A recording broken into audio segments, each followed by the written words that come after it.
Agar follikullaringiz sifatsiz bo'lsa, mana shu 3 ta narsaga amal qiling. Birinchisi, insulin va metabolizmni nazorat qilish kerak. Qonda insulin miqdori yuqori bo'lsa, tuxum hujayra yetilmaydi. Gormonal disbalans yuzaga kelish natijasida ovulyatsiya kechikadi yoki bo'lmaydi. Ikkinchisi, oksidativ stressni kamaytirish. Bu sifatsiz follikullarning 70% sababi hisoblanadi. Oksidativ stress nima? Bu tana ichidagi erkin radikallarning ko'payib ketishi, ularni bartaraf etadigan antioksidant moddalarni kamayib ketishi natijasida tuxum hujayra zararlanadi. Bu chekish, stress, uyqusizlik va noto'g'ri ovqatlanish natijasida yuzaga keladigan hujayraning qarishi hisoblanadi. Uchinchisi, gormonal fonning chuqur buzilishi.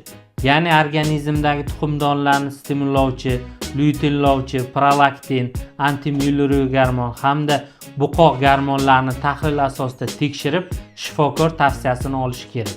Sahifamda bundan-da foydali bo'lgan ma'lumotlarni berib boraman. Obuna bo'ling.